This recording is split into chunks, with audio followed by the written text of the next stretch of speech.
ప్రతి సంవత్సరము water board నుంచి అవేర్నెస్ క్రియేట్ చేయడానికి కొంతమంది ఎన్జిఓలను ఎంపానల్ చేసుకొని మా వాటర్ బోర్డు డివిజన్స్లో ప్రతి ఏరియాలో ఒక ఎన్జిఓను అరేంజ్ చేసుకొని అవేర్నెస్ క్రియేట్ చేయడం జరుగుతుంది. దీనివల్ల ఏంటంటే ప్రజలకు ఎవరి ఇళ్లలో వాళ్ళకు ఉన్నటువంటి రెయిన్ వాటర్ హార్వెస్టింగ్ స్ట్రక్చర్స్ను రెనోవేట్ చేసుకున్నట్టయితే ప్రతి సంవత్సరము ఈ వర్షం నీళ్ళు వాళ్ళ రూఫ్ మీద పడ్డటువంటి వర్షం నీళ్ళు అక్కడే భూమిలోకి ఇంకి వాళ్ళ బోర్వెల్స్ని లో ఉన్నటువంటి ఈల్డ్ని పెంచడం జరుగుతుంది.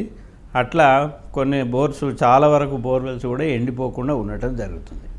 అందుకని ప్రతి సంవత్సరము వర్షాల కన్నా ముందు పైన ఉన్నటువంటి ఇసుక పొరను తీసి మళ్ళీ కొత్త ఇసుకను వేసినట్లయితే పర్ఫెక్ట్గా వర్షపు నీళ్ళు భూమిలోకి ఇంకడానికి ఆస్కారం ఉంటుంది. అయితే ఈ వర్షాకాలం కన్నా ముందు ప్రతి వాళ్ళు ఇంటి పైకప్పులను శుభ్రపరచుకోవాలి.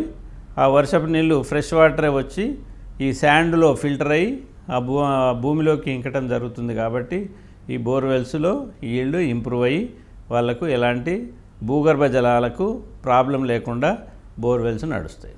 జనరల్గా రూఫ్ ఏరియా ఒక 100 స్క్వేర్ మీటర్లు ఉన్నటువంటి ఏరియాకి rain water harvesting structures 6 cubic metres అవసరం వస్తుంది.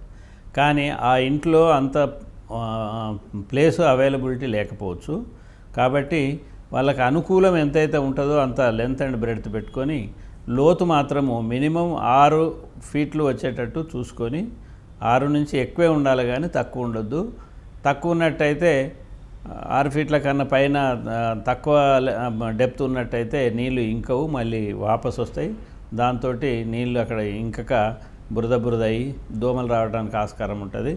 తర్వాత బేస్మెంట్కి కూడా ఇబ్బంది అయ్యే పరిస్థితులు ఉంటాయి.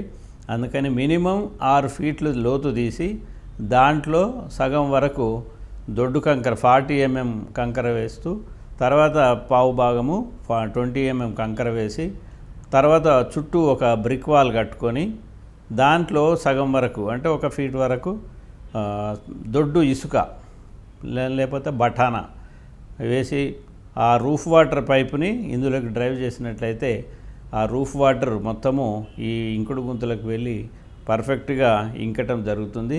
అందువల్ల ఈ భూగర్భ జలాలు పెరగడానికి ఆస్కారం ఉంటాయి. ప్రతి ఇంట్లో ఇంకుడు గుంత కంపల్సరీ.